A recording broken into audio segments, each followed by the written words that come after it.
सामने आके बैठोगे तब तुम्हारी समझ में आएगा कि सत्संग किसे कहते हैं।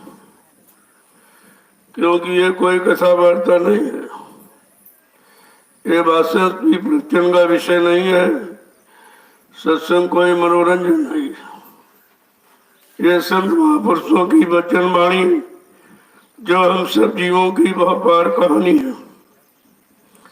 ये जीवात्माएं भवसागर के पार कैसे जाएंगी, अपने सच्चे मालिक प्रीतम का कैसे दर्शन दीदार करेंगे।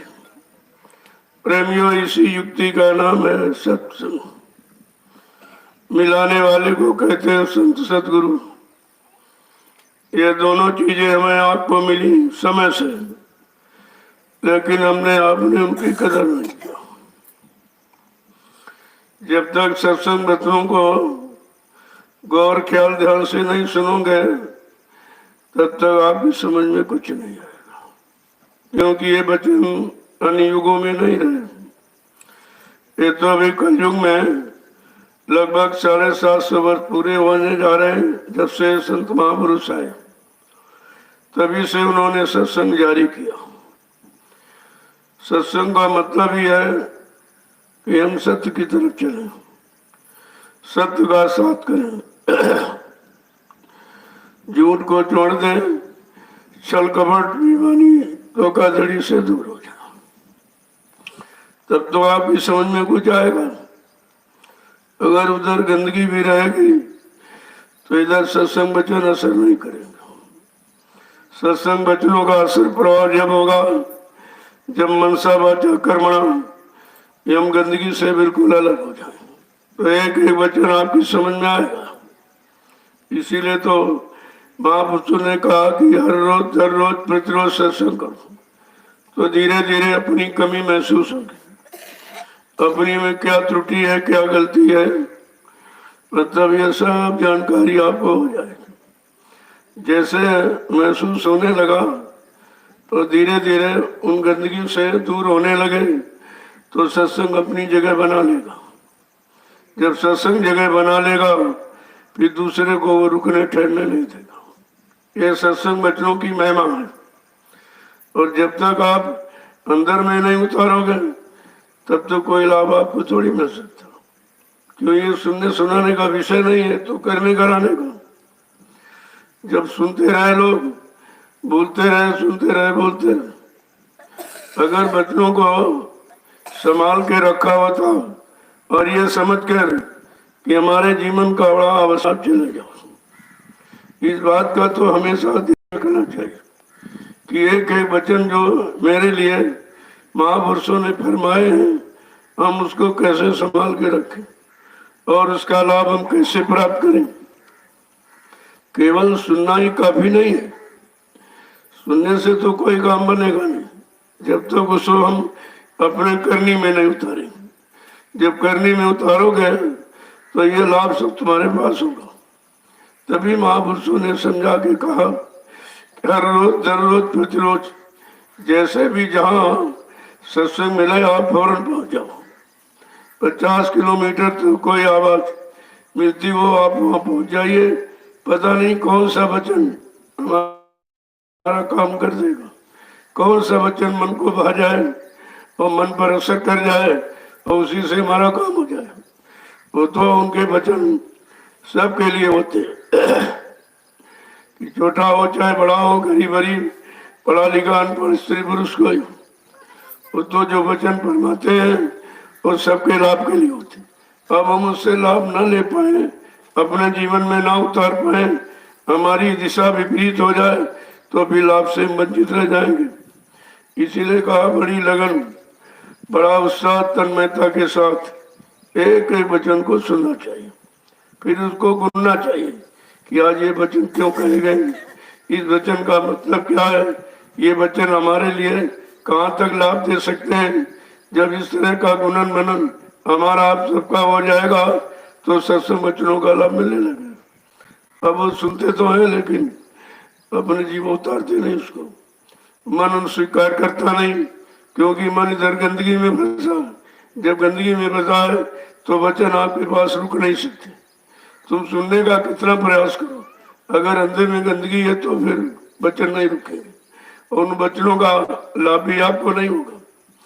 तो बात तो जानकारी की, जब जानकार मिल जाए, जानकारों से जानकारी मिल जाए तो हमें आप उस जानकारी को अपने अंदर संभाल के रखना चाहिए। यही जानकारी हमारे काम आएगी। बाकी जितनी जानकारी मन बुद्धि चित्त से आप और इंद्रियों से की है वो तो सब शरीर तक सीमित रहेगा, इससे कोई आत्मिक कार्य थोड़ी हो जाएगा। तो कहने का मतलब यह है, जब वचनों को छांटोगे, अगर वचन छांटना नहीं आया तभी आपका काम नहीं कि कौन वचन हमारे लिए उपयुक्त है। तो सब लाभ के लिए, लेकिन हमारे में यथाशक्ति सामर्थ्य कितनी है वचनों को रोकने की, वचनों को ठहराने की, वचनों के अनुसार अपने आप को बदलने की कितनी क्षमता है। जब तक ये नहीं समझ में आएगा तो वचन काम थोड़ी करेगा क्योंकि वो तो ऊपर से नीचे तक सबके लिए वचन होता है। जो किस श्रेणी तक पहुंचा है, किस मंडल मुकाम तक पहुंचा है, अभी चला कि नहीं चला है, तो वचन जब सुनोगे तो आपको ये भी महसूस होगा कि हम अभी चले कि खड़े वहीं हैं। कुछ वचनों को माना कि नहीं माना, कुछ वचनों को अपने जीवन में लागू किया कि नहीं किया, या जीवन में कोई परिवर्तन, कोई रहनी गहनी में, कोई सोच और समझ में कुछ परिवर्तन हुआ कि नहीं हुआ। जब ये सब विचार करोगे तब वचनों का लाभ मिलता है। ऐसे तो कितना समय लोगों का गुजर गया सुनाते सुनाते महापुरुषों का, और हमारा आपका सुनते सुनते कितना समय निकल गया, गुजर गया, लेकिन मिला कुछ नहीं। क्योंकि मिलने वाली जगह हम पहुंचे नहीं, वहां हम खड़े नहीं हुए जहां वो खड़ा करना चाहते। वचनों को सुनाकर जहां पर खड़ा करना चाहते हैं, जिस तरफ चलाना चाहते हैं, ना हम खड़े हुए ना उस तरफ चले, हम विपरीत दिशा में चल पड़े। तो विपरीत दिशा में चलने से मंजिल थोड़ी मिलेगी। तो इस पर आपको ध्यान ख्याल रखना चाहिए। चलो चलो जल्दी चलो, लोगों दौड़ के आया करो। अगर कोई वचन छूट गया तो मिलेगा नहीं फिर आप, कि यहाँ कोई पोथी पत्र थोड़ी पढ़ा जाता। ये तो महापुरुषों का अनुभव है जो उन्होंने किया और हम सब जीवों के लिए लाभ के लिए लिख दिया कि चलो ये कलयुग के कमजोर गंदे जीव ये बेचारे कैसे संभलेंगे, कैसे खड़ेंगे, कैसे चलेंगे, कैसे पहुंचेंगे। तो ये उनकी दया है, यही तो महापुरुषों की दया हुई। लेकिन हम लोग दया को समझते नहीं। जय गुरुदेव, जय गुरुदेव, जय गुरुदेव, जय गुरुदेव। नाम किसका? प्रभु का। जय गुरुदेव। नाम किसका? प्रभु का। जय गुरुदेव। नाम किसका? प्रभु का। प्रभु का प्यारा नाम। जय गुरुदेव। हम अपने जीवन की शुरुआत प्रभु नाम से करते हैं ताकि प्रभु हमारी संभाल करे, हमारी दैनिक क्रिया कोई खराब न होने पाए। जब प्रभु नाम से प्रारंभ करेंगे और ये भी अंदर में धारण करके, केवल जवान से नहीं अंदर में धारण करके, तब कोई काम बिगड़ता नहीं। तभी तो लोग प्रभु नाम से शुरुआत करते। पहले भी था, जो नाम आए उसी नाम से शुरुआत करते। जब किसी से मिलते थे तो राम राम सीताराम राधे श्याम कहते थे कि हमारे शुरुआत इस नाम से हो ताकि हमारा दिन खराब ना जाए। किसी खराब हो कर्मों में, खराब खान पान में, खराब सोच समझने में, करने में न जाए, तभी तो हम इससे शुरुआत करते हैं। और शुरुआत आपने की लेकिन काम का ध्यान नहीं रखा, न नाम का ध्यान रखा न काम का ध्यान, कि नाम किस काम के लिए लिया जाता और नाम किस काम को कराएगा और किस धाम को पहुंचाएगा। ये सब जानकारी, इसी जानकारी का नाम तो सत्संग है। तो हमें आपको अपने जीवन में सत्संग की महती आवश्यकता है, बहुत जरूरत है। हर पल घड़ी अगर सत्संग वचनों से निकालो तो कहीं असफलता नहीं होती। असफलता का तो प्रश्न ही नहीं, लेकिन जब वचनों को भूल जाओगे वहीं फेल हो जाते हम लोग। वहीं छूट जाते, वहीं परेशानी में, मुसीबत आपत्ति में चले जाते।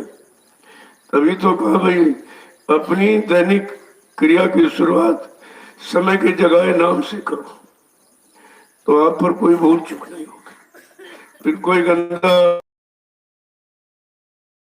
तो आपने किया, यानी सामने नाम को रखा, जब सामने नाम को रखा और उसी नाम के अनुसार हमने काम शुरू किया, तो फिर सफलता के सिवा सफलता वहां ही नहीं, वहां कोई भूल चूक नहीं होती। जब नाम को भूल जाओगे बस वहीं फंस जाते हैं लोग, और केवल जवान से लोग तो भूल जाओगे। अगर अंदर में तुमने गुरु नाम धारण किया तो फिर वो बराबर हमें चेतना जागृति प्रेरणा देता रहता कि हमें किस तरफ चलना है, हमें क्या करना है, कैसे कैसे काम नहीं करना, कैसे काम करना है, कैसा खान पान नहीं करना, कैसा खान पान करना है, किसकी कमाई का खाना, किसकी कमाई का नहीं खाना, किसको देखना और किसको छूना, यही तो छुआछूत थी। इसको तो लोग भूल गए। छुआछूत थी गंदे खान पान और गंदे कर्मों की, वो तो भूल गए और ये जात पात में फंस के बेचारे। जहां से मानवता, इंसानियत, प्रेम प्यार मोहब्बत, एक दूसरे के काम आना, सहयोग करना, सेवा करना था, वहां तो हमने खड़ंत कर दिया और जो मतलब छोड़ना था उसको अपना लिया। तो ये समझ झूठी हो गई, ओछी हो गई, झूठी हो गई, तभी हम लोग सब परेशान हो रहे। अगर महापुरुषों के अनुसार जो उन्होंने रास्ता गृहस्थाश्रम का रखा, अगर गृहस्थ आश्रम के हम लोग सारे सिद्धांत नियमों को पढ़ लें तो गृहस्थम जैसा तो कोई आश्रम ही नहीं, क्योंकि सारे आश्रम इसी से संचालित होते, चाहे ब्रह्मचर्य हो, चाहे वानप्रस्थ, चाहे संन्यास, कोई भी आश्रम हो, वो गृहस्थ आश्रम के बगैर चलाया नहीं जा सकता। क्योंकि कलयुग में तो रोटी सबको खानी, और रोटी गृहस्थ आश्रम में, और रोटी शरीर की ऊर्जा ताकत है। जब ऊर्जा नहीं मिलेगी तो काम कैसे करेंगे? इसलिए गृहस्थ आश्रम सर्वश्रेष्ठ।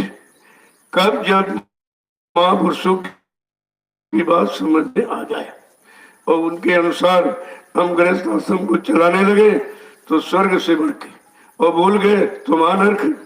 तभी तो लोग रो रहे हैं और परेशान है, लड़ाई झगड़े में देखो फंस गए, क्योंकि महापुरुषों के बच्चों को संभाल के रखा नहीं और जीवन को उसके अनुसार हमने आपने चलाया नहीं, तो मुसीबत आपत्ति झगड़े के सिवा हमारे हाथ कुछ नहीं लगा। एक एक वचन को बड़ी सावधानी के साथ, और ये करने वाला कौन है? मन। मन करने वाला वो अंदर बैठा, बाहर कितना कुछ करते रहो, वो तो अंदर बैठा। जब तक अंदर ये वचन नहीं पहुंचेंगे, अंदर मन को ठीक नहीं करेंगे, मन का सुधार नहीं करेंगे, तब तक कुछ नहीं होगा। इसलिए संत महापुरुषों ने मन को पकड़ा, इंद्रियों को, भोगों को नहीं पकड़ा, मन को पकड़ा। और मन की पकड़ हो जाए तो मन ही तो खराब है। हम कहते पड़ोसी खराब, ये खराब, वो नहीं ठीक, वो नहीं ठीक, ये दुश्मन है, वो निंदा बुराई। अरे ये क्यों नहीं कहते कि हमारा मन ही खराब? ये बुराई क्यों सोचता, ये बुराई को ही क्यों पकड़ता, और बुराई तरफ क्यों जाने के लिए तैयार रहता? क्योंकि हमने आपने इसको बुराई ही पकड़ाई, बुराई देखा है, बुराई सुना और बुरा सोचा, बुरा किया, लिया जाओ बुराई में सराबोर हो गया। अब इतनी जल्दी आपको कि आवरण उतर जाए बुराई का तो बहुत मुश्किल। तब कहा कि बिना सत्संग के ये मन की गंदगी उतर नहीं सकती, और मन और किसी की मानता नहीं, न ऋषियों, न मुनियों, न योगियों, न महर्षियों, उनमें भी यही मन रहा। जो हमारे आप में वही मन उनमें रहा, और जब यही मन रहा तो उनको भी भोगों की तरफ लगाए रखा। यद्यप उन्होंने पूजा पाठ तो किया, तपस्या किया, लेकिन आसना और वासना और उमंग और तरंग वो भोगों की रही, इधर थोड़ी रही। इधर का रास्ता था ही नहीं। जब रास्ता नहीं था तो आदमी चलता कहते, जब रास्ता था नहीं तो चला नहीं, और चला नहीं तो अपनी जगह बना रहा था। कहने का मतलब यह है कि मन को समझाने की कोशिश करो और किसी को मत समझो। अड़ोसी पड़ोसी को समझाने से तुम्हारा मन थोड़ी समझ जाएगा। अड़ोसी मतलब समझ गया तो क्या तुम्हारा मन समझ जाएगा? अड़ोसी मड़ोसी खराब तो क्या तुम्हारा मन खराब हो जाएगा? हमारा मन अच्छा और खराब अपने से होगा, इसलिए अपने मन को सुधारने की, संभालने की कोशिश करो। जब करोगे तो ये सब चीज तुम्हारे पास आके खड़ी हो जाएगी।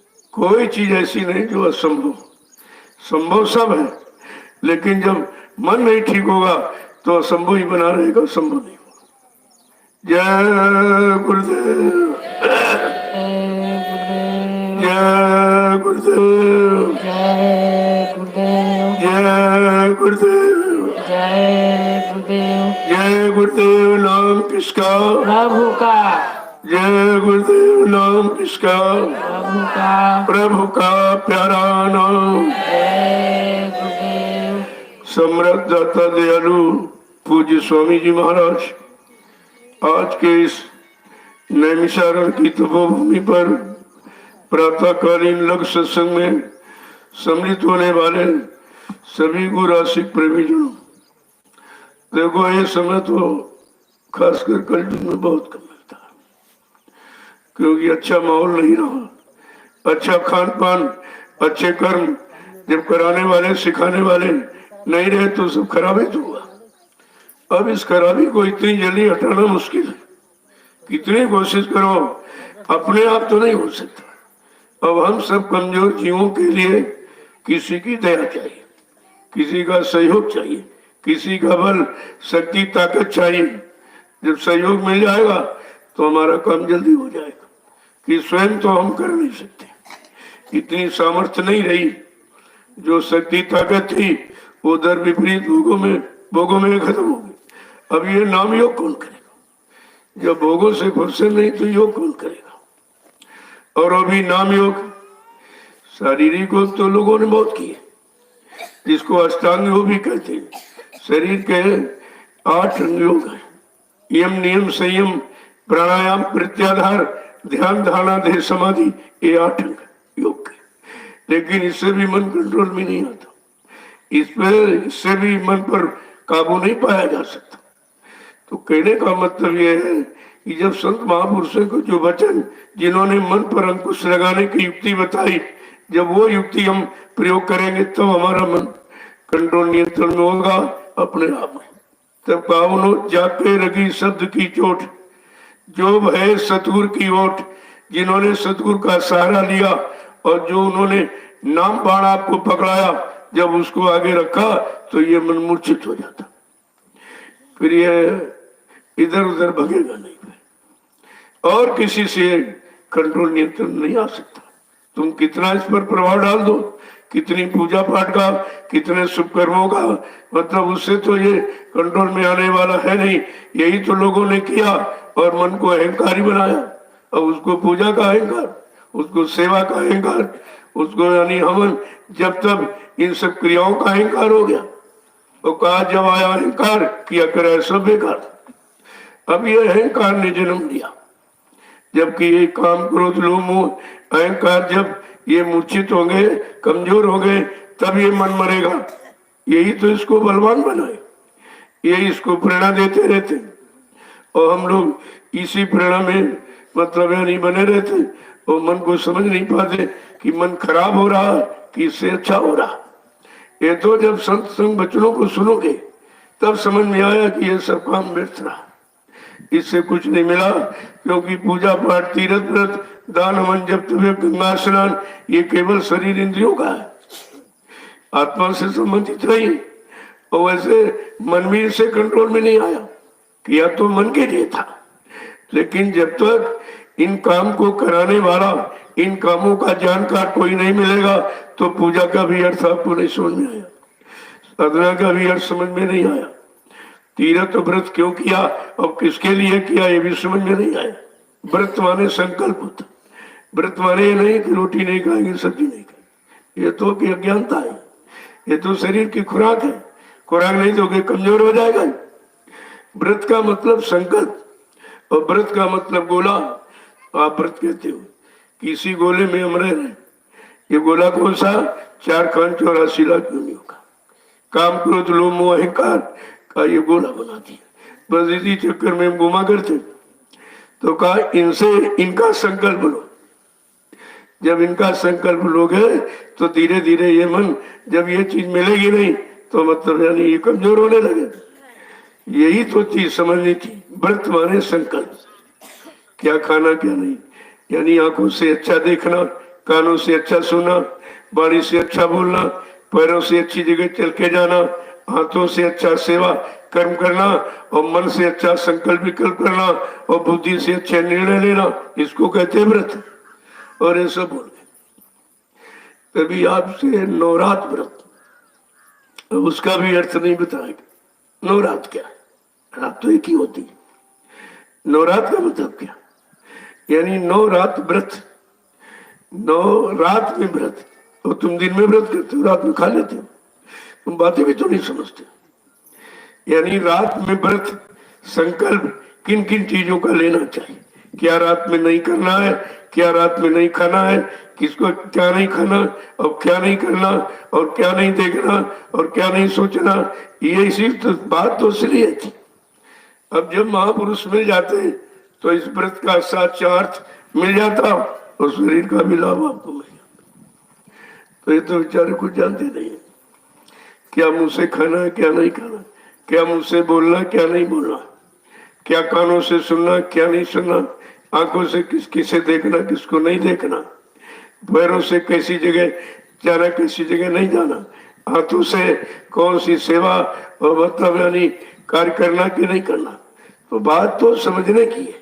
नहीं समझोगे तो ये तो बहुत दिनों से चला आ रहा, चलते जा रहे हो, मरते जा रहे, जन्म लेते मरते, जन्म लेते मरते, इसी में समय निकल गया, और न जन्म का मतलब और न मृत्यु का मतलब समझ में आया।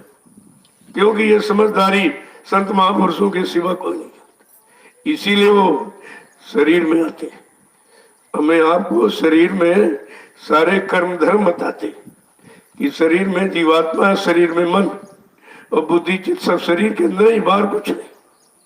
जब अंदर में सब है तो अंदर का सुधार कैसे होगा, किसके द्वारा होगा, कौन करेगा? जिसने अंदर में सुधार किया, अपनी अंतर्दृष्टि को देखा, और अंदर की दृष्टि है, और दृष्टि ही वृत्ति की तरफ आपको ले जाएगी। जब दृष्टि नहीं खुली तो वृत्ति माने स्वभाव आपका बदलो, आते नहीं बदली। तो कहने का मतलब यह है, जब एक एक वचन संत महापुरुषों के आप सुनोगे तब तुम्हारी समझ में आएगा कि अंदर क्या और बाहर क्या, क्या अंदर में है क्या बाहर में। केवल बाहर में सीखना सुनना है और अंदर में करना। तो बाहर सुनते रहे, बाहर बोलते रहे, बाहर देखते रहे, वो भी बोलते रहे, जो सोचते रहे वो भी करते, जो खाते पीते वो भी सब बोलते रहे।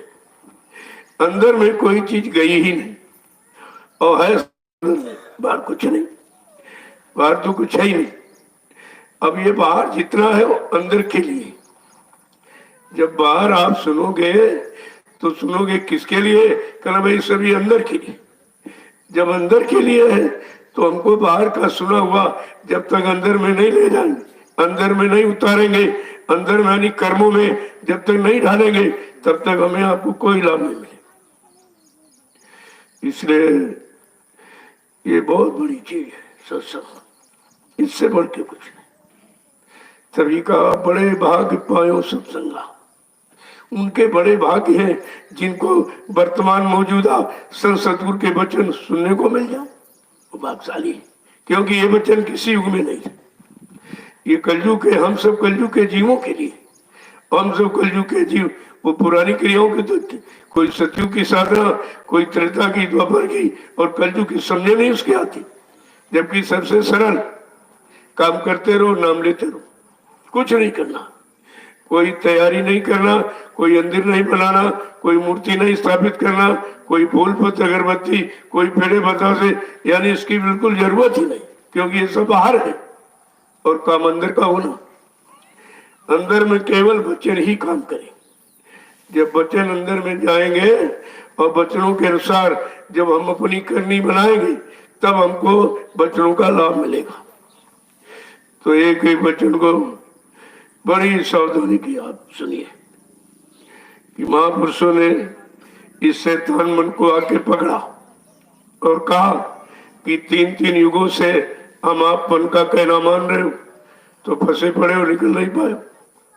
का आप जरा सतगुरु का कहना मान के जो हम सब कलयुग के जीवों के कल्याण के लिए, लाभ देने के लिए, उद्धार के लिए आए, पाप कर्मों में माफी कराने के लिए आए, उनके वचन सुनो जरा।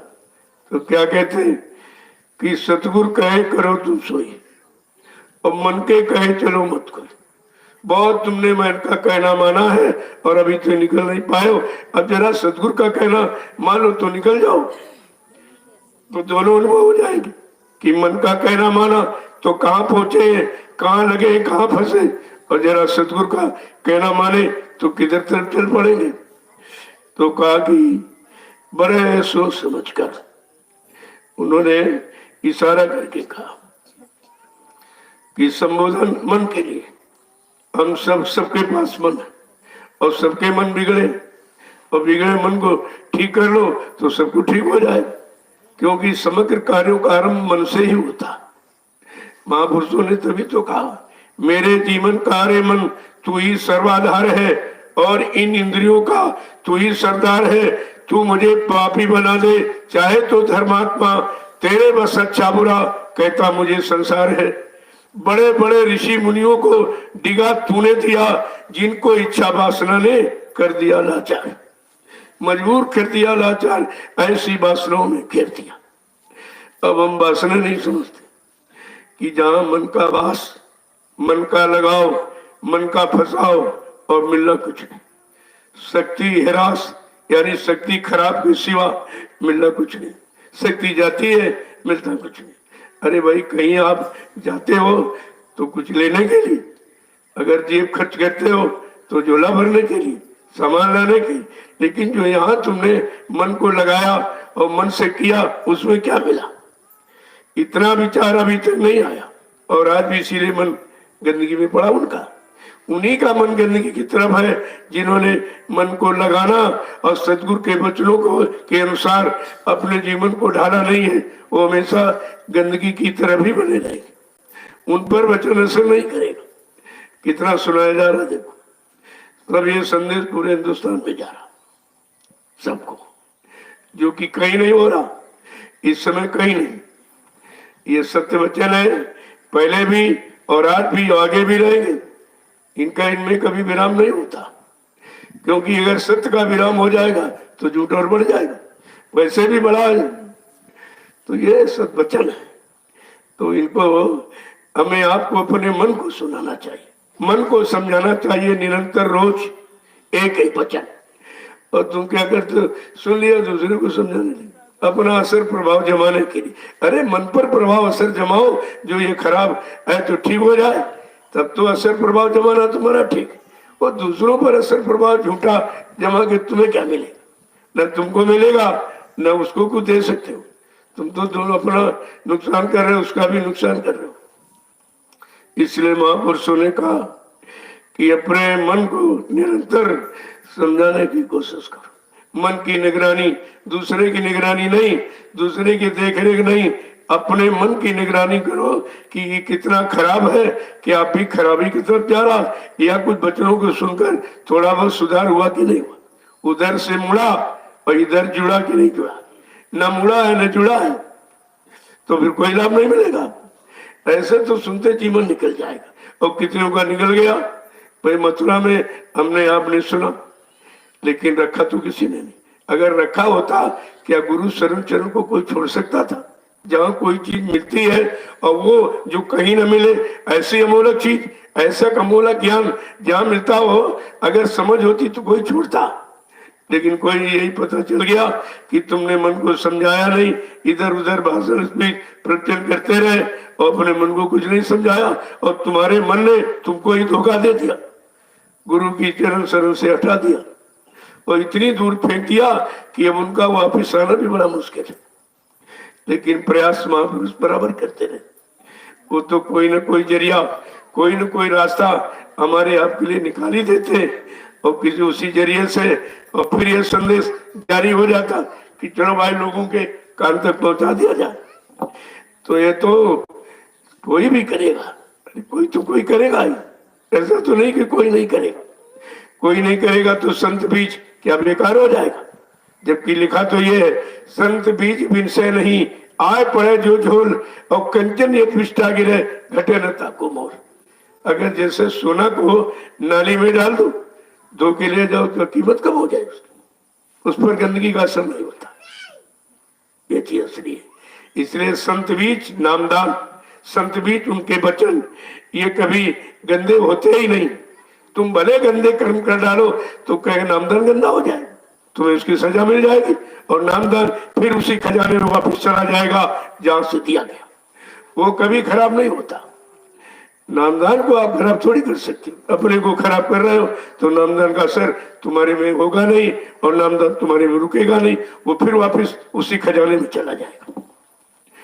तो एक एक वचन को बड़ी सावधानी कि रे मन अब तो भ्रम न करो, रे मन अब तो भ्रम न करो, रे मन अब तो भ्रम न करो, रे मन अब तो भ्रम न करो। तो संत महापुरुषों के वचनों को सुनकर अरे मन अभी तेरा भ्रम नहीं गया, अभी अंधकार नहीं दूर हुआ, अभी जो नशा चढ़ा है ये फिक्र नहीं हुआ तेरे। कहा तू भ्रम मत कर, नहीं और कोई तेरा भ्रम उतारने वाला है ही नहीं, दूसरा कोई नहीं। न ऋषि न मुनि न योगी न महर्ष न अवतारी शक्तियां ज्ञानी विज्ञानी ये बेचारे खुद ही उनका भी मन वैसे रहा। का ये भ्रम, भूल और भ्रम और अंधकार ये और कोई उतार नहीं सकता है। संत महावचनों महापुरुषों के वचनों को सुनकर अरे अभी तू उन्हीं में भ्रम कर रहा, उन्हीं में संदेह भूल चूक कर रहा। आगे समझा के क्या कह रहे हैं कि लूटी गई जिंदगी आंख न सूझे, लूटी गई जिंदगी आँख न सूझे, लूटी गई जिंदगी आंख न सूझे, लूटी गई जिंदगी आँख न सूझे। अब तो शर्म करो, अब तो शर्म करो, रे मन अब तो भ्रम न करो, मन अब तो भ्रम न करो। कहते सारी जिंदगी जीवन लुट गया, जिसमें गया चाहे पशुओं में पक्षियों में कीड़े मकोड़ों में जंगली जानवरों में, कर्मानुसार ए मन तुम जिसमें गया तू लुटता ही रहा, क्योंकि भोगों के सिवा तूने कुछ किए नहीं हुआ। उन योनियों में तो भोगा ही था, अब भोगों ने तुझको लूटता रहा और तुझे अभी शर्म नहीं आ रही कि इतना लुटते लुटते इतने दिन हो गया लुटते और पिटते और कल कुछ नहीं हुआ। अरे अब तो कुछ शर्म कर, कब तक लुटेगा? क्या लुटना तेरी समझ में नहीं आ रहा कि जहां गया जहां पैदा हुआ वहां भोगों ने लूट लिया तो तुम कह रहा कि हम भोग लो, हमने भोगा है। जवानी में तो यही सब कहते हैं कि हम भोग भोगने आए, बड़े अहंकार से कहता है मैं यहाँ भोग भोगने आया हूँ, लेकिन जब भोगों ने लूट लिया तब 60 साल में जब खाली हो गया कहता अरे नहीं भोगों ने हमको ही लूट लिया, भोगों ने हमको लूट लिया, मैंने कुछ नहीं कर पाया उनका, उन्होंने हमको लूट लिया। हम अज्ञानता भूल कहते हम भोग भोगते हैं, हम भोग भोगते रहे, अरे भोगों ने हमको भुगत दिया, सब खत्म कर दिया। अरे कुछ तो शर्म कर, अब तो सतगुरु दयाल के वचनों को सुनकर अरे कुछ तो अपने में शर्म ला। क्या कह रहे हैं आगे, क्या कह रहे हैं? एक एक वचन को देखिए किस तरह से समझा रहे हैं। अगर इन वचनों को हम लोग समझ लें और जानकारी ले लें तो हमारा ही सब बिगड़ा काम युगों युगों का सब ठीक हो जाएगा। आगे क्या कह रहे हैं कि सत्य छोड़ संसार में फंसी गए, सत्य छोड़ संसार में फंसी गए, सत्य छोड़ संसार में फंसी गए, छोड़ संसार में फंसी गए। नक सीख कपट भरो, नख सीख कपट भरो, रे मन अब तो भ्रम न करो। रे मन अब तो भ्रम न करो। का जो सच्चा रास्ता था जीवात्मा का, जो संत महापुरुष बताते, का वो तो छूट गया, वो तो छूट गया। और ये जो फंसने वाला रास्ता काल माया में बनाया, हम लोग इसी में आके फंस गए। सत्य छोड़ संसार में फंस गए और नक्शी कपट भरो, चोटी से लेकर पैर के मुट्ठी के नाखून तक सब कपट ही भरा, सब छल कपट धोखाधड़ी बेईमानी निंदा आलोचना बुराई, इसके सिवा नहीं, गंदगी के सिवा कोई अच्छी चीज हमने रखी ही नहीं। जब अच्छी चीज रखी नहीं और मन को अच्छा आधार मिला नहीं तो बेचारा ठीक हो तो कैसे हो। देखो क्या करें कि कोई उम्र अकारत बंदे, कोई उमर अकारथ बंदे, कोई उम्र अकारत बंदे, कोई उमर अकारथ बंदे, कब न भजन कियो, कबहु न भजन कियो, रे मन अब तो भ्रम न करो। रे मन अब तो भ्रम न कहते सारी उम्र व्यर्थ में चली गई, ये व्यर्थ के काम है। जो हम अपना प्रमुख कार्य समझ रहे हैं ये व्यर्थ है, क्योंकि इसमें न मिलेगा न तुम्हारे कुछ साथ जाएगा। ये तुमको अच्छे सत्य काम से अलग रखेगा और इसी में फंसे रहे और भजन कभी किया, भजन नहीं किया था। और जबकि भजन करने के लिए मानव शरीर मिला, इस आत्मा को अवसर मनुष्य शरीर में केवल भजन करने के लिए मिला और हम समझ नहीं पाए। हम क्या समझे कि मनुष्य शरीर किस लिए मिला है? आहार निद्रा भय मैथुन, खाना पीना सोना कमाना, मलमूत्र त्याग करना, आल औलाद बच्चे पैदा करना, इसके सिवा मनुष्य शरीर की कोई कीमत ही नहीं जानी और किसी ने नहीं समझी। देखो किस काम के लिए मिला और कौन का काम कर रहे हैं और कौन से काम में फंसकर खराब नहीं करना चाहिए, हम उसी काम में नित्य फंसे और अभी नहीं समझ, अभी उधर से हटने की कोशिश नहीं। वो दोनों हाथ कहता उधर भी रहेंगे इधर भी रहेंगे, तो तू किधर का नहीं रहेगा? जब उधर इधर दोनों तरफ फंसा रहेगा तो किधर का? दो नाव में पैर रखेगा तो कैसे पार होगा? खत्म हो जाएगा। क्या कह रहे हैं? सारी उम्र जिन जिन शरीरों में हम आप गए, जिन शरीरों में हम आप गए उनमें हम उम्र यानी जिंदगी खपाते कमाते रहे और किया कुछ नहीं, क्योंकि और शरीर में तो भजन कर ही नहीं सकते। भजन करने का अधिकार केवल मानव शरीर। क्यों? कोई शरीर एक तत्व का, कोई दो तत्व का, कोई तीन तत्व का, कोई चार तत्व का। मानव शरीर पंचभौतिक पांचों तत्वों से परिपूर्ण है, इसलिए पांच नाम की साधना ये पंचभौतिक शरीर से ही हो सकती।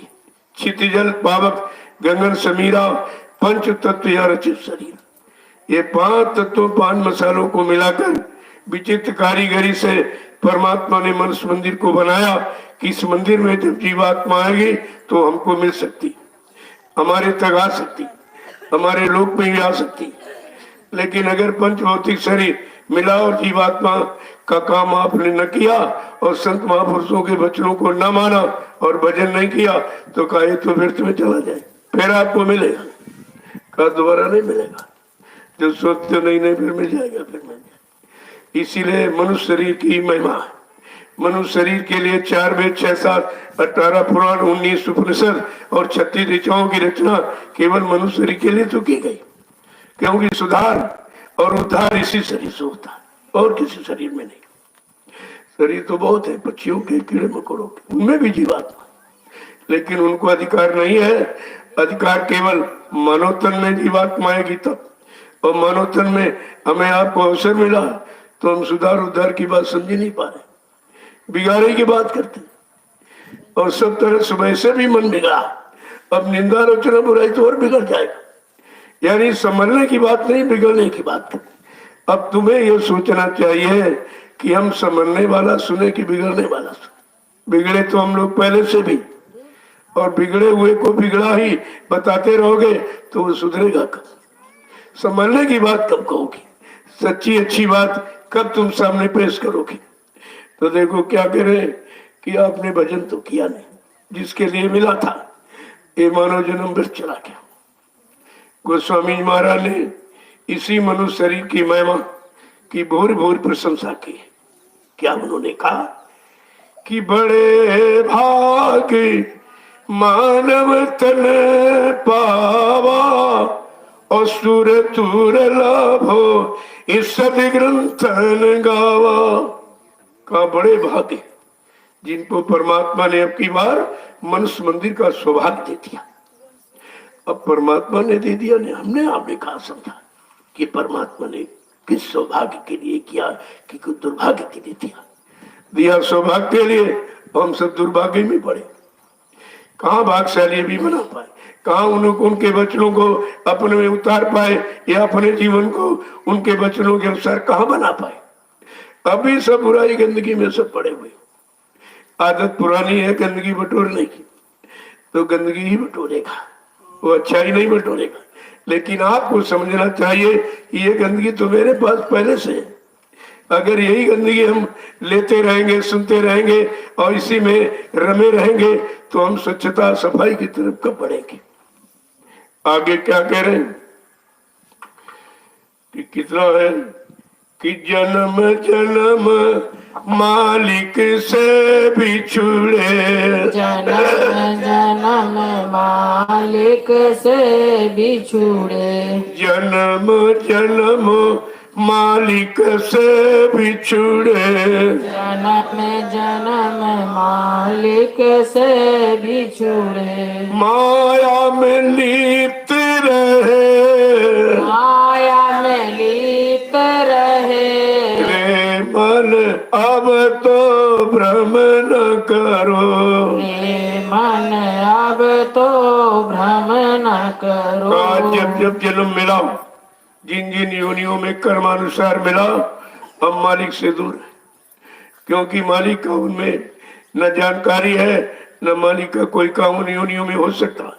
क्या अपने को अब तक भूल रहा अपने को, अब तो जतन करो, अब तो जतन करो, अब तो भ्रम न करो, हे मन अब तो भ्रम न करो। का अपने आप को भूल भुलैया में रखा, कभी सच्ची और बात सुनी नहीं, संत समागम कभी किया नहीं और हरि कथा कभी कान से सुनी नहीं, का ये भूल भुलैया में पड़ा रहा। और क्या कह रहे हैं कि मतलब अब तो कुछ जतन कर लो, ये अवसर मिला है मानव शरीर का, अगर इसमें यत्न और कोशिश और उपाय नहीं किया तो और किसी शरीर में तो कर ही नहीं सकते। ये मानव अनुमत मंदिर इस काम के लिए मिला। पहले तो काम की जानकारी नहीं, जब संत महापुरुषों के वचनों को सुनोगे, गंभीरता के साथ अपने जीवन में उतारोगे, तब आपकी समझ में आएगा कि हमें कैसे वचन सुनना, कैसे नहीं, किसके सुनना किसके नहीं सुनना, किन वचनों के सुन से हमारा लाभ होगा और किन के सुन से हमारा नुकसान होगा। इतनी पकड़ अभी जीव में नहीं आ, नहीं तो निंदा आलोचना बुराई खत्म हो जाता, कोई नहीं करता। अगर समझ लेता सबसे बड़ी गंदगी यही है, और ये इतनी बड़ी गंदगी कि अंदर तो मन खराब ही हो रहा, और जिसकी निंदा बुराई करेंगे उसके पाप कर्मों से बोझ से और लदेंगे और गंदगी बढ़ेगी। आगे क्या करेंगे कि निद्रा में सो के रात गमाई, निद्रा में सो के रात गमाई, निद्रा में सो के रात गमाई, निद्रा में सो के रात गमाई, दिन नहीं चैन पर, दिन नहीं चैन परो। रे मन अब तो भ्रम न करो। रे मन अब तो भ्रम न करो। देखो मन को कितनी बड़ी समझौती जो किसी ने नहीं दी, किसी ने इस मन को समझा ही नहीं पाया। और मन सबको घसीटे घूम रहा, जहाँ इच्छा होती वहीं चला जा। तुम अच्छे बुरे की पहचान नहीं कर पाते। वो जहाँ चाहेगा, जैसी उसकी इच्छा, अगर काम की इच्छा हुई तो काम की इच्छा को पूरी कर ले, क्रोध की इच्छा हुई तो क्रोध की इच्छा में ले जाएगा, और लोभ मोह अहंकार की इच्छा हुई तो लोभ मोह अहंकार में ले जाएगा। हम आप इसका कुछ नहीं कर सकते। एक घसीटे घूम रहा, कितना बलवान बना दिया हमने आपने।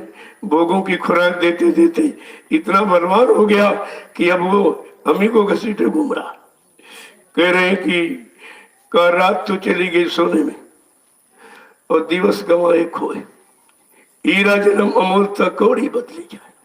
देखिए, का रैन गंवाई सोए और दिन गंवाया खाए, और हीरा जन्म अमोल था कौड़ी बदली जाए, चला गया अमोलत।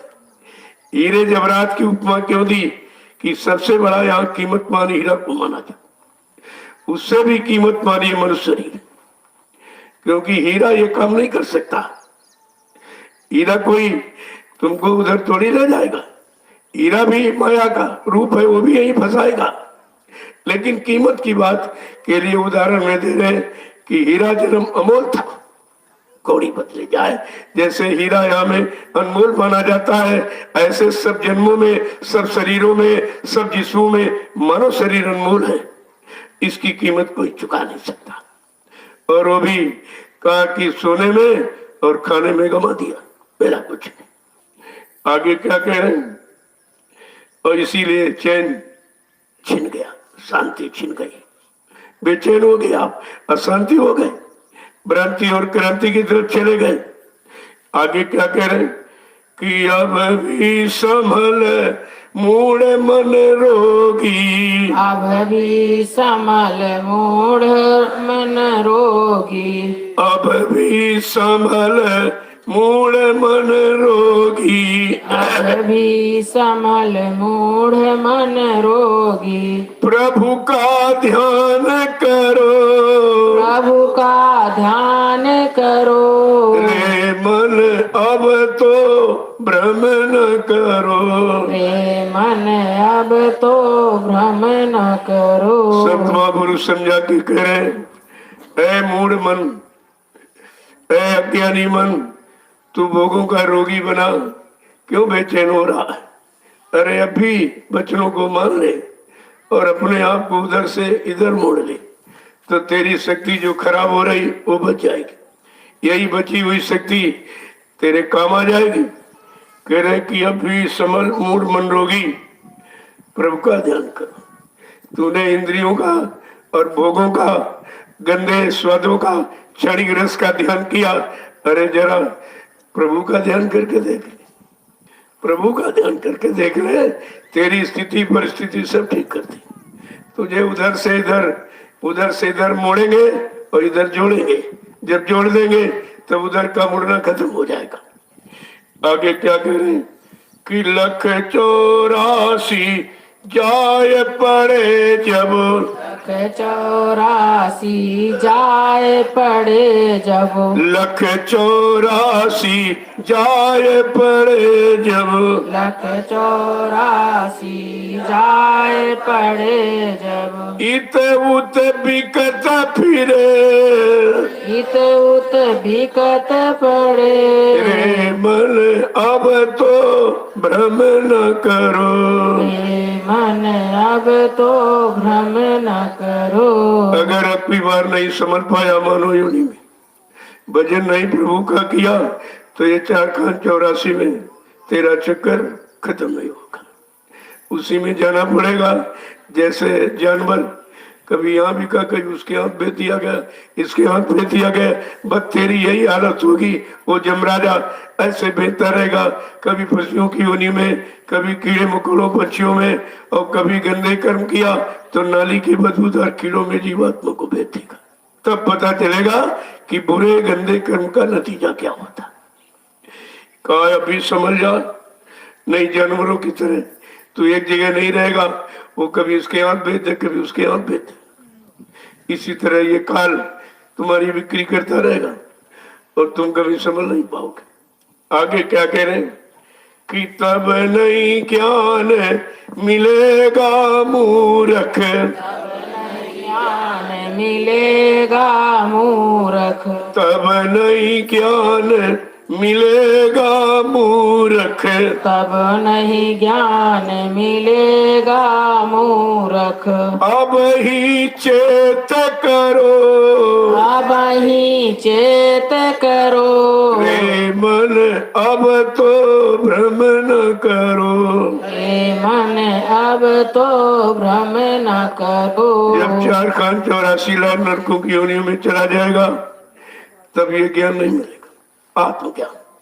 ये शब्द ज्ञान संत महापुरुषों का ये और किसी योनि में नहीं मिलेगा, और किसी मिलेगा नहीं तो उसमें जीवात्मा जग नहीं सकती, परमात्मा से मिल नहीं सकती, अपने घर मुकाम मंडल लोग कभी पहुंच नहीं सकती। कल बीचे जा जाग जा, होश में आ जा, ये फिर ये तुझे आत्मज्ञान और किसी जन्म शरीर में नहीं मिलेगा। अब क्या करें कि ज्ञान पाए निज अनुभव कर ले,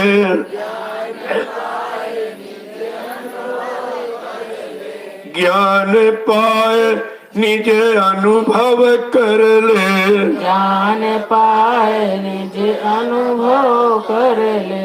ये तन सफल करो, ये तन सफल करो, रे मन अब तो भ्रम न करो। रे मन अब तो भ्रम न तो ये करो। संत महापुरुषों का आत्मज्ञान शब्द ज्ञान पा करके कुछ अनुभव कर ले। जब करनी करेगा तो अनुभव हो जाएगा, जब अनुभव हो जाएगा तो पक्का विश्वास। बगैर अनुभव के, अनुभव ज्ञान की जननी है, जब अनुभव होगा तभी ज्ञान होगा, और अनुभव वाला ज्ञान पक्का होता, फिर कोई भटका भरमा नहीं सकता। अगर आपने भजन नहीं किया और नाम की कमाई नहीं की और मन बुद्धि चित्त साफ नहीं हुआ और अनुभव कोई नहीं हुआ तो तू कहीं भटक सकता है, कोई भटका देगा अपने स्वार्थ लोभ लालच में लगा करके। कहा फिर ये ज्ञान ले ले, आत्मज्ञान संत महापुरुषों के द्वारा जो मिलता रहा उन्हीं के द्वारा मिलेगा और कोई यहाँ दे नहीं सकता। और कुछ अनुभव कर ले और ये मानव जीवन सफल कर ले, ये फिर ऐसा समय नहीं मिलेगा। आगे क्या कह रहे हैं कि कहे गुरु तू सुन ले भाई, गुरु तू सुन ले भाई, कहे गुरु जी सुन ले भाई, गुरु जी सुन ले भाई। जा प्रभु शरण परो, जा प्रभु शरण परो, रे मन अब तो भ्रम न करो। रे मन अब तो भ्रम न करो। सतगुरु दयाल समझा के करे, अरे भाई अभी सुन ले, नहीं तो अब प्रभु की शरण में चला जा, और कोई शरण देकर तुम्हारा ये काम नहीं कर सकता। आत्मा का उद्धार कर ले और केवल सतगुरु की शरण में होगा, और किसी की शरण में जाने से यह काम नहीं होगा। तो हमारी यही नहीं निश्चय कर पाए हमें कि किसकी शरण में जाना चाहिए, किसकी शरण में नहीं जाना चाहिए, किसकी शरण से क्या मिलता है और किसकी शरण में क्या चला जाता है। अगर इतनी जानकारी हो जाती वचनों को सुनकर तो फिर ये मानव जीवन हमारा व्यर्थ नहीं चला जाता, लाभ हो जाता। आगे क्या कह रहे हैं कि लूटी गई जिंदगी आंख न सूझे, लूटी गई जिंदगी आंख न सूझे, अब तो शर्म करो, अब तो शर्म करो, रे मन अब तो भ्रम न करो। रे मन अब तो भ्रम न करो। कहते अगर संत महापुरुषों के वचनों को ना मानो तो ये भूल भ्रम संदेह तुम्हारा कोई दूर नहीं कर सकता। यहाँ फंसाने वाले, अच्छे रास्ते हटाने वाले तो सभी हैं, क्योंकि काल माया का देश है, काल के जीवों की प्रमुखता है और दयाल के जीवों की प्रमुखता है नहीं। और हमारा आपका भी स्वभाव उम्र अभी इतना बदला नहीं है कि सतगुरु के वचनों को पकड़कर हम पूर्तिया पाक साहब निर्मल पवित्र हो चुके हो तो किसी की बात का असर न हो। लेकिन असर जल्दी खराब का होता है, अच्छे का असर नहीं होता। अच्छा कोई कहने वाला ही नहीं, एक तो कोई कहने वाला नहीं और कोई कहे तो मानने वाला नहीं कोई। देखिए कबीर साहब जब आए तो मतलब यानी जब वो सत्य की चर्चा करने लगे तो काल को बड़ी परेशानी हो गई कि ये क्या कर रहे हैं, हमारा ये झूठ का राज्य है, झूठे देना, झूठे भोजन, झूठे बोलने, भूत चबेना, हमने तो ये सब बनाया, यहाँ सत्य का प्रचार कर रहे हैं, सत्य लोग ले जाने की जीवात्मा की बात कर रहे हैं। तो कहा आप ये क्या कर रहे हैं, आपको नहीं मालूम मैंने कितनी अखंड तपस्या सत्पुरुष की और जब वो मैंने उनको तपस्या से खुश कर लिया तब उन्होंने हमको वरदान दे दिया ये चेतन भंडार जीवात्मा। और आप कहते हो हम सत्य देश ले जाएंगे तो हमारा झूठ देश क्या खत्म हो जाएगा, फिर मैं राज कैसे करूंगा? अगर यहाँ झूठ छल कपट बेईमानी धोखाधड़ी और निंदा आलोचना बुराई अगर खत्म हो जाए तो मेरा तो राज्य खत्म हो जाए कि मैं अपने राज को बसाने की यही काम करता हूँ। जो ये काम करता हूँ मेरा भाई है, वो मेरा काल का जीव है, मैं उसकी मदद करता हूँ। अगर एक मांगता तो दो देता हूँ, दो मांगता तो तीन चार दे देता हूँ। लेकिन मैं ये कहता हूँ भाई यही रहो, मेरे देश की बात करो और मेरे देश का काम करो और मेरे देश में आते जाते रहो, लेकिन यहाँ से जाने की बात मत करो। तो कबीर साहब ने कहा भाई तू ये भूल गया है, जब सतपुरुष ने एवमस्तु कहा था तो ये भी तो कहा था मेरी एक संत सुरत एक संत बोध मृत लोक मंडल में मानव शरीर में आती जाती रहेगी, वो जीवों को जगाती रहेगी, अगर पहुंचाती रहेगी तुम इसमें कोई दखलंदाजी नहीं करोगे। कहा ये तो कहा था। कहा अच्छा एक बात बताओ कि मैंने इतना बड़ा जाल बनाया है, तुम इस जाल को तोड़वा के कैसे जीवों को निकाल के ले जाओगे? मैंने तो सबको फंसा के रखा। तो कबीर साहब ने कहा भाई 5 नाम के द्वारा 5 नामों की साधना करा के मैं इन सबको ले जाऊंगा। तो बड़ी जोर से हंसा काल। कहा तुम्हारे 5 नाम की आशा और हमारे हैं 84 भाषा, हमने 4 खान 84 लाख ये फंसाने की योनिया जिस शरीर साधन बनाए, तुम्हारे 5 नाम क्या करेंगे? तो कबीर साहब कहते रहे मूर्ख तुझे नहीं मालूम कि तेरी सारी 84 मेरे एक नाम में सिमट जाएगी, जो पहला नाम काल भगवान का और उसी की रचना। तो ये तो सारी 84 सारी रचना तेरी एक ही नाम में सिमट जाएगी, 4 नाम तो भी पड़े। तो काल कर अच्छा चलो ये भी ठीक है, लेकिन ये बताओ जो मैंने 2 लोहे से मजबूत जाल बनाई है, लोहे से भी मजबूत मैंने जो 2 जाल बनाए फंसाने के लिए। तो कबीर साहब ने भाई वो तेरे कौन से जाल? का एक औरत का एक दौलत का, ये 2 जाल तेरा साधक भी नहीं इनकार करेगा, वो भी नहीं कर पाएगा। कबीर साहब ने कहा भाई तो 4 नाम अभी पढ़े, तुझे क्या मालूम? एक नाम में 84 सिमट गई तो 4 नाम तो भी पढ़े, 4 नामों के बारे में तुझे जानकारी है नहीं। तो मतलब यानी फिर कबीर साहब ने कुछ नहीं कहा कि जिसको मैं ये 5 नाम का यानी ज्ञान करा दूंगा, 5 नाम का सुमरन करे, श्याम से तुम्हें सूरत से, उसका तेरा ये क्या करेगा जाल वाला? ये सब जाल काम क्रोध लोभ मोह छोड़ भागे मैदान, ये सब मैदान छोड़ के भाग जाएंगे जब 5 नामों का सुमरन करके और सूरत को जगाकर और ये श्याम यानी अंधकार अंधेरे से उस प्रकाश की तरफ खड़ा कर देगा। तो तेरे ये क्या करेंगे? ये तो यही है, उधर तो है नहीं काम करो लोभ मोह काल। देखो किस तरह से महापुरुषों ने हमारे आपके हित और भले, जो कभी हित भला किसी ने किया नहीं, किसी के पास था ही नहीं, वो चीज हमें आपको मिली, लेकिन आपने उनकी कदर नहीं की, उन्हों को जाना माना पहचाना नहीं, उन्हीं में धोखा खा गए आप। तो कहने का मतलब है कि जब जानकार मिल जाए और जानकारी उनसे मिल जाए तो जानकारी को लेकर हमें आपको निरंतर अभ्यास करके जानकार बनना चाहिए, तब हम टिक पाएंगे, तब हम निकल पाएंगे। वैसे तो यहाँ निकलना बहुत मुश्किल है, इतने उसने जाल बना रखे। तो कबीर साहब ने फिर उससे कहने लगे, ए निरंजन काल भगवान, तूने धोखे का कैसा जाल बनाया? ये धोखे वाला जाल तूने क्यों बनाया? तो उससे पूछ रहे, ये हम सब प्रेमियों के लिए चेतावनी है। देख किस तरीके से ये जाल इसने बनाया, और मैंने किस तरीके से इससे पूछा, और इस पूछ करके इसी के जाल को मैं तोड़कर मैं सारी जीवात्माओं को निकाल कर उनके घर पहुंचाने आया हूं। देखो कितना बड़ा परिचय। लेकिन हम इसे समझ नहीं पाए। जबकि ने प्रचार कराया, और हमने आपने खुद ही प्रचार किया कि हमारा सतगुरु दयाल कहां से आया, किस काम के लिए आया, कौन सा काम करके ही जाएगा, हम भूल गए। जबकि परिचय क्या था? हम आए वही देश से जहां तुम्हारा धाम, और तुम सबको घर पहुंचाना एक हमारा काम।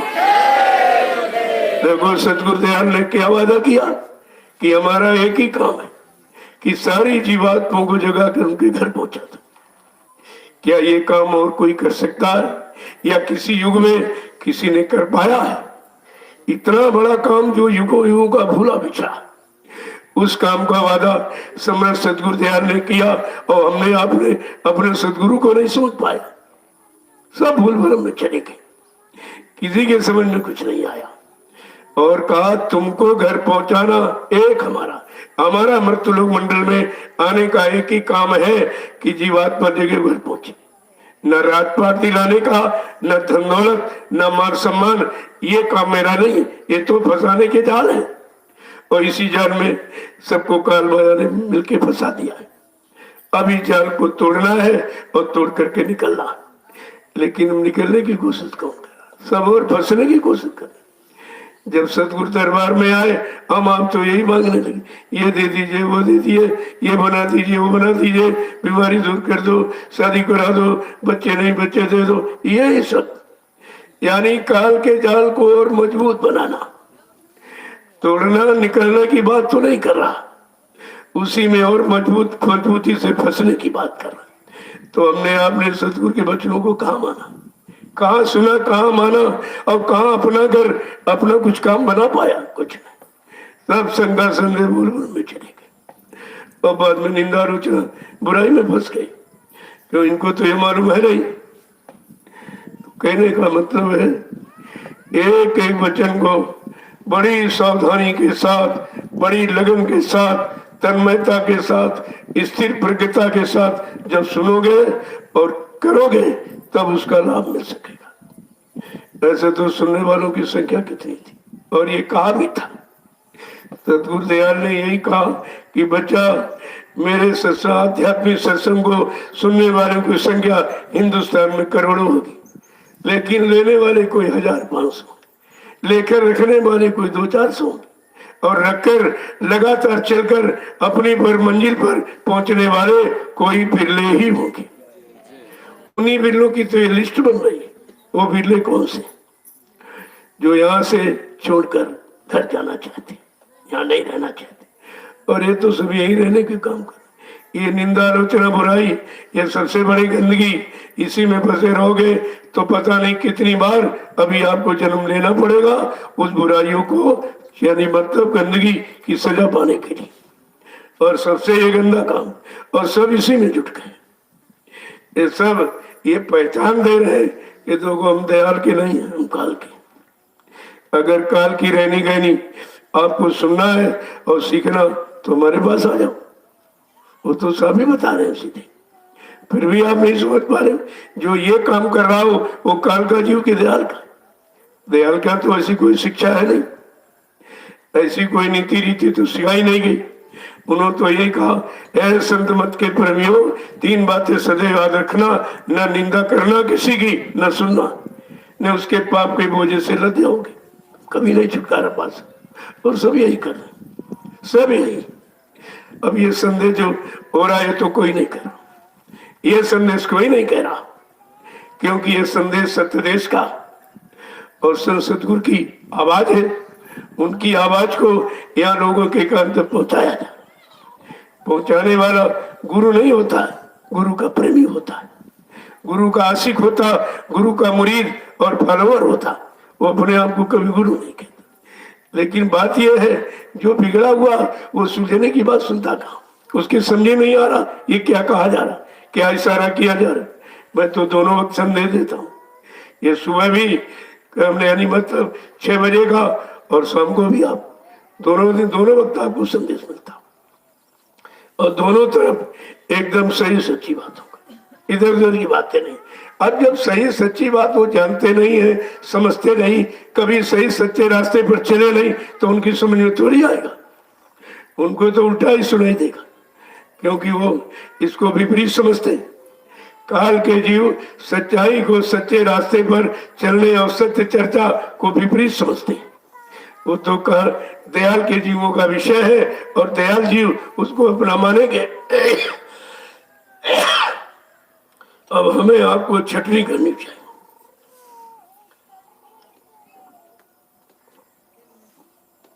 कि हमें आपको किस तरफ चलना है। यहाँ काल माया के देश में रहना है या छोड़कर अपने घर जाना। तो जब अपने घर का पता ही नहीं तो जाओगे, इसी को अपना घर मान बैठे, इसी को अपना सर्वस्व मान बैठे, अब उसी में जुटे पड़े। उधर की तरफ जरा भी मुखाते नहीं, किसी की समझ में आ ही नहीं रहा कि इधर उधर में क्या है। जब इधर और उधर दोनों समझ में आ जाएगा तो आप किधर के होगे ये निर्णय ले लोगे आप। जब तक इधर उधर नहीं समझोगे तो किधर जाना है वो समझ में नहीं आएगा। तो महापुरुषों ने एक एक चीज को कैसे संभाल के कहा। तो कबीर साहब सर्वप्रथम संत वही थे, सबसे पहले वही आए। उन्होंने ये संत मत चढ़ाया, और संत नाम उन्हीं से सुनने को मिला। इसके पहले संत नाम कोई जानता नहीं था, और जब संत आए नहीं थे तो किसी जीवात्मा का काल माया के देश से अंत नहीं था, अपने घर गई नहीं, कोई नहीं पहुंच पाई। देखो कितना बड़ा काम, और कितने युगों का भूला बिछा। और अब की बार हमारा सहज में होना, लेकिन हम उस सहज को, सरल और सुगम मार्ग को समझ कहाँ पा रहे, समझने की कोशिश नहीं कर रहे। तो समझ में तो जब आएगा जब समझने के लिए तैयार होगा। यानी समझने के लिए क्या क्या चाहिए वो सब सामान जुटाओगे तब समझ में आएगी। ऐसे कानों से सुनकर समझ नहीं आती। समझ तो जब आएगी जब काम करो, लोभ मोह अहंकार ईर्षा राग द्वेष इनसे अलग, और उधर आप जब खड़े हो जाओगे तब आपकी समझ में आएगा कि भाई सत्य क्या है और झूठ क्या है। ऐसे कहने सुनने से थोड़ी समझ में आएगा। तो कबीर साहब यही तो हम सब जीवों को चिताने जगाने के लिए काल से कितना बड़ा प्रश्न कर रहे हैं, काल से कितना बड़ा प्रश्न कर रहे हैं। काल की करतूत बताने समझाने के लिए ही तो उन्होंने ये प्रश्न किया है कि हम सब काल की व्यवस्था में फंसे जीव हैं, और इनको निकालने के लिए आए। तो जब तक काल की व्यवस्था है तो अब व्यवस्था हो, लेकिन उसकी तो व्यवस्था ही है जिसमें फंसा रहा। जब तक उसको बताएंगे नहीं तब तक हमारी आपकी समझ में आएगा। तो कैसे धीरज से पूछ रहे कि निरंजन स्वामी कैसो तेरो दरबार। ऐ निरंजन काल भगवान, तूने कैसा झूठा दरबार लगा रखा, झूठा दरबार। बड़े प्रेम से पूछ रहे हैं भाई ये झूठा दरबार क्यों लगाया, यानी फंसाने के लिए, यानी झूठ में फंसाने के लिए। ये भी खुला राज कि झूठ में फंसाने के लिए ये झूठा राज तूने क्यों बसाया। क्या करें कि पाखंडिन की जग में पूजा संत को कहे लबार। पाखंडिन की जग में पूजा संत को कहे लबार। विज्ञानी को परम ब्रह्म कहे ज्ञानी मूढ़ कमार। निरंजन स्वामी कैसो तेरो दरबार। कहा ये पाखंड करने वाले, बाहर बाहर चलने वाले अंदर में गुरु को ऊपर ऊपर गाता, अंतर में नहीं लाता। ऊपर ऊपर गुरु की चर्चा सुनाएगा, अपने आप को गुरु का भक्त कहेगा, जिससे गुरु भक्तों को फंसा लिया जाए, उनको फंसा लिया जाए, उधर सत्य की तरफ जाने ही न दिया। देखिए का जो पाखंड करने वाले, उनकी यहाँ पूजा हो रही, उनकी बात की मान्यता हो रही, लेकिन जो संत महापुरुष सत्य देश ले जाने वाले जीवात्मा का काम कर रहे हैं, उनको तो झूठा माना जाता। आगे क्या कह रहे हैं देखो, कैसे पूछ रहे हैं। ये सब हमारे आपके लिए समझौती तो है कि ऐसे काल से पूछा कि तेरा ये झूठ है, ताकि हमारी आपकी समझ में आ जाए यहाँ सब झूठे ही है, यहाँ कोई सच्चा नहीं, कोई सच्चाई है नहीं, कोई सच्चा काम यहाँ नहीं, सब झूठा। शरीर इंद्रियों से संबंधित जो भी हम आप कर रहे हैं ये झूठ है। क्यों? शरीर झूठा है, नासमान है, क्षणभंगुर है और जल बिंदु की सदृश क्षण मात्र में विलीन हो जाता। हम लोग रोते चिल्लाते प्रायश्चित करके रह जाते, हमारा शरीर पर भी जोर नहीं कि जब इच्छा हो तो वो ले लेगा। अगर हमारी चीज हो तो हमारे अनुसार जानी चाहिए, आपसे कोई पूछेगा भी नहीं। शरीर अगर तुम्हारा होता तो तुमसे पूछता और पूछ के ले जाता बता के। इसलिए यही तो समझ है कि यार शरीर भी हमारा नहीं, बगैर पूछे लिए चला जा रहा कि नहीं, हमारा समय मैं तो उसको ले जाऊंगा। जब शरीर हमारा नहीं तो शरीर से संबंधित जो जमीन दुकान मकान पद पत्नी बाल बच्चे और सोना चांदी रुपया पैसा जो इकट्ठा किया ये भी हमारा नहीं। ये शरीर नहीं तो शरीर से संबंधित सामान भी आपका नहीं, फिर है क्या? फिर हमारा आपका है क्या? ये भी समझना चाहिए। कहा तुम्हारी सिर्फ जीवात्मा है और तुम्हारा कुछ।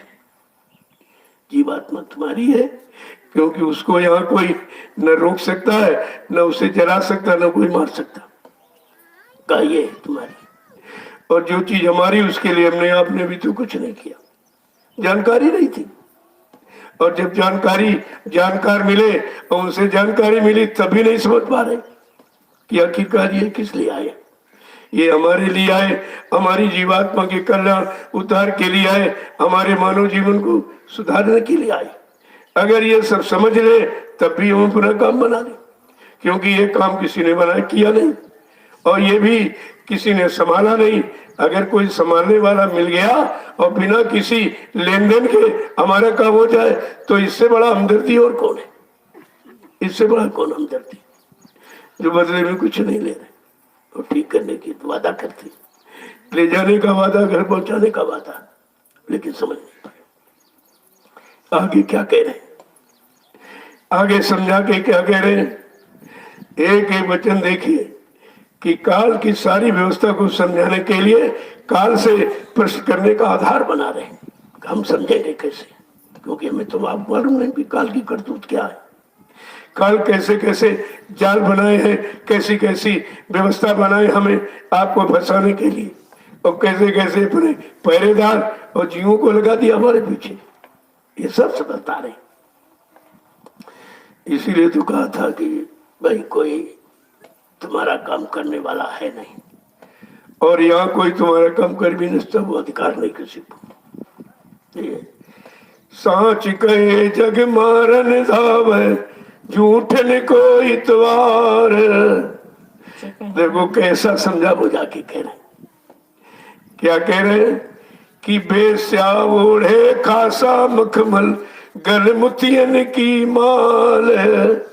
पतिव्रता को खादी नाही, सूखे ग्रास आहार। निरंजन स्वामी कैसो त्यो दरबार। क्या कह रहे? जो स्त्रियां अपने पति को छोड़कर अन्य पतियों से संपर्क रखती वो वेश्या है, और वेश्याओं की यहाँ बड़ी देखभाल है। वो लोग उनको बड़े बड़े अच्छे अच्छे मोतियों के हार पहनाते, रेशम की साड़ी। जो बेचारी पतिव्रता है मुश्किल से सूखा भोजन और मोटा झोटा खादी कपड़ा पहनने को पा रही। अरे कैसा तूने बनाया ये दरबार तेरा। आगे क्या कह रहे हैं कि साच कहे जग मारन धावे, झूठ न कोई इतवार है। साच कहे जग मारन धावे, झूठ न कोई इतवार है। कहे कबीर फकीर पुकारी, उल्टा जग व्यवहार। निरंजन स्वामी कैसो तेरो दरबार। ऐ निरंजन काल भगवान, ये भी तेने कैसे बनाया है कि जो सत्य कह रहा, सत्य वचन संत वचन, गुरबाणी संतवाणी सत्यवाणी है, जो ये कह रहा है और जीवात्माओं को सत्य देश पहुंचाने का काम करने आए, तो उसको तो लोग मरने के लिए तोड़ रहे कि ये क्या कह रहा है, ये क्या कह रहा है। क्योंकि काल को चिंता है कि अगर ये सत्य संदेश और सत्य दे देने वाला सबको सुना समझा देगा, सारी जीवात्मा को जगा देगा और सारी जीवात्मा अगर वहां चली जाएगी तो मेरा देश खाली हो जाएगा। मैं अधिकार हुकूमत राज किस पर करूं, इतनी चिंता उसको। अब हमें आपको समझना चाहिए, ये सब जो काम कर रहे हैं ये काल के हैं कि दयाल की। ये हमको निकालने वाला की सलाह दे रहे हैं कि और फंसने वाली सलाह दे रहे। इतनी तो जानकारी हमें आपको करनी ही चाहिए। लेकिन कहते कबीर कहे कबीर फकीर पुकारी। कबीर साहब कहते ऐ फकीरों, ऐ संतों के रास्तों पर चलने वालों, ध्यान दो, ये तुम्हारा कोई काम नहीं करेगा। जो निंदा आलोचना बुराई की दिन रात चर्चा कर रहा वो काल का जीव। अरे भाई, निंदा बुराई तो सभी करना जानते, तुम करके बताने का मतलब कि हम यहीं तक सीमित बने रहे, इसी गंदगी में फंसे रहे। अरे कोई सत्य चर्चा करो, कोई अच्छी भी चर्चा करो, लेकिन नहीं। काल के जीव काल का काम करेंगे, दयाल का जीव दयाल का काम, अपना अपना काम सब करेंगे। हमें आपको समझना चाहिए कि दयाल का जीव कौन है, काल का जीव कौन। जब समझ लोगे तो आपका काम बन जाएगा, नहीं समझोगे तो उलझ जाओगे आप।